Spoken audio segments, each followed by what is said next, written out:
What is going on, my herd? Welcome back to another Black Sheep TV production. Today we continue our Does It Drift video series where we purchase vehicles in-game, build the car up to drift spec, and then test that car rigorously to see if it has the ability to be a drift car.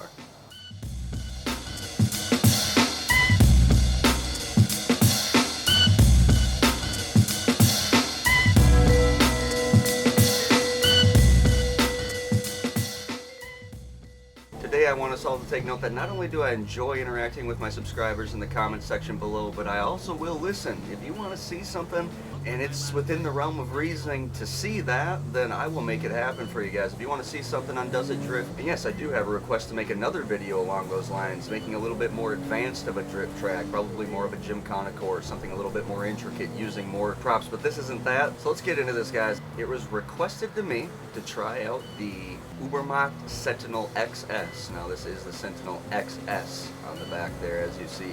It is not just the normal Sentinel. You can pick this up on the street for free, or you can pick this up from Southern San Andreas Super Autos for $60,000. Now I'm not going to lie to you guys either, this is one of the first vehicles that I did buy and already test. I wanted to see if this thing would drift. This thing is extremely sexy. I love the BMW drift scene.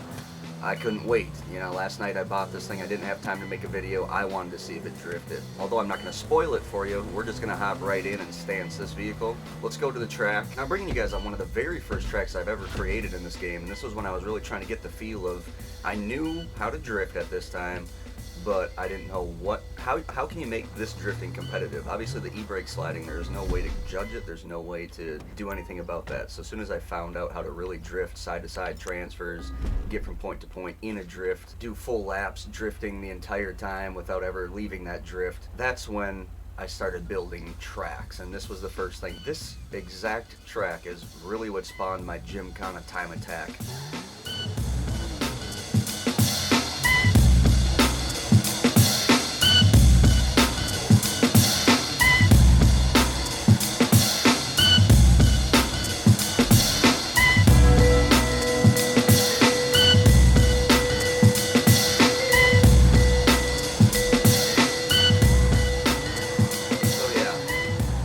Example, guys, when I told the guys in the EMDA that I was going to be testing this vehicle in one of my upcoming Does It Drift episodes, they kind of agreed with me that it was just going to be a shit car, you know? And this is a clear example, guys, of why you do not say that until you test the car. This car is now one of my favorite drift cars, literally.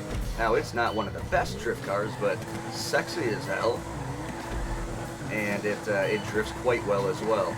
The big thing is it really relies on its momentum. If you don't allow it to keep its momentum, it wants to shift on you. And the second it straightens out, it really just kind of, it really just wants to shift on you in general. Now, the other thing is if you give it too much momentum, as you've seen right there, it's really hard to pull it out in the situation that you want to pull out. And as I'm saying that, I'm realizing that I'm saying that, digging myself in a hole there. When you want to get out of the drift, it's very hard to do it when you have too much momentum. So this is a car about perfection, plain and simple. Shit. That wasn't meant to happen.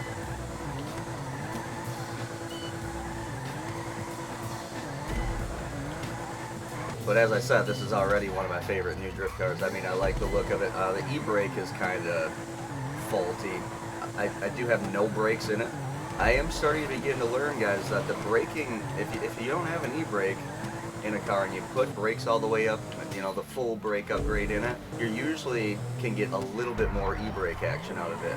I messed that e-brake up, that e-brake entry. I was going to try to show you how I've been doing it. I usually go in, you can see in the very beginning how I entered the very first big corner. I went with the opposite momentum, something like this, where you actually go to turn the other way and then throw in the opposite momentum, and that really works well with this car. So long story short, let's get right into it. There's no point in going on and on and on about these cars. Let's try to make these videos a little bit shorter and a little bit more manageable to watch.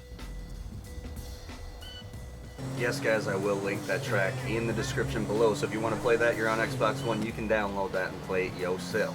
There's no right or wrong way to do that, really. I have blown this car up on 2 different occasions, though, so keep that in mind. This car does blow up, but it does stance normal as well, so I can't keep that. I mean, it is going to hit it in efficiency, but I can't keep that against it.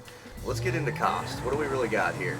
So we're at 60,000 base model or free if you get it out on the street. I always suggest getting the car for free if you can get it for free. but it's going to take you more time to go find it, obviously. So just get a list of cars that you want and find them as they pop up. That's my suggestion. But if you do have to pay for it, and we are kind of going on that basis, you're looking at $60,000 plus the 120. That brings us at 180, $180,000 for this car. For what you're getting out of it and the cost for driftability out of it, I think it's quite good. I mean, for a $200,000 drift car, and it could be quite less if you go get it for free as well.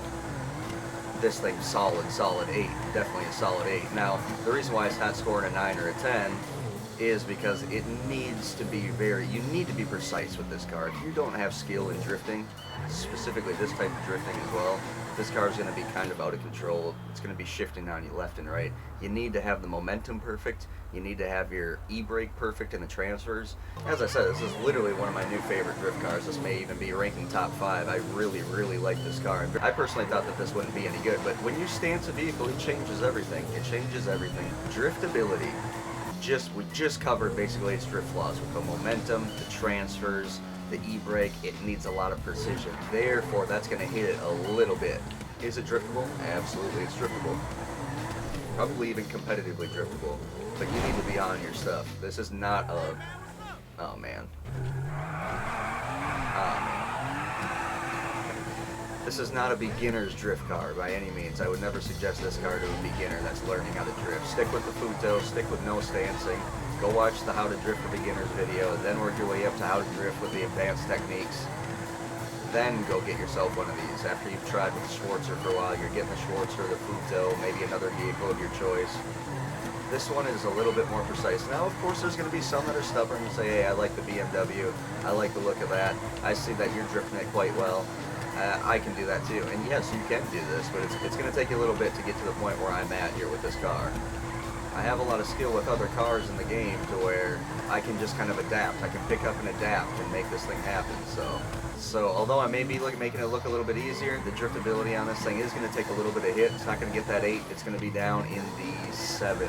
So that's going to bring us into efficiency, then keeping in the accountability of driftability and the cost. Although it does stance normally, I did blow up a couple of these vehicles, and I'm only stancing it now. The next time will be the 5th time I stance this vehicle. Long story short, I have to hit it a little bit for that blow up. I don't know if it was just user error, but I mean, come on guys, I'm not blowing up the other cars that frequently, so it seemed a little bit odd. Maybe it was just having a bad time last night, but I have to hit it a little bit with that. I'm going to definitely have to give it a 7 on that as well. So I know a lot of these cars are scoring very averagely, but these are very average cars. I mean, they kind of have something that hits them and brings them down a little bit. Like I said, if this car was a little bit more on point, this would be scoring 9s across the board. So 877, that's bringing us to a 22 out of 30. She's scoring pretty average on the board, not scoring way up there, but that's because she's, as we already covered, we know why. As always, appreciate you guys tuning in. Watch for more videos. We're going to be doing some more drift edits coming up. There's going to be more drift edits coming up now that the MDA is actually getting set up well and we're not so much focused on that. I can have a little bit more time to do more things than just the basic desert drift videos, which will then allow you guys to have a little bit more entertainment instead of just seeing what vehicles drift and what don't. So definitely keep an eye open for those additional drift edits coming up in the next upcoming weeks. Again, I appreciate you guys commenting, subscribing, sharing the videos. I've seen a couple of you guys are sharing, and I definitely appreciate you guys. I want you guys to stay happy and stay positive. We will speak to you next time.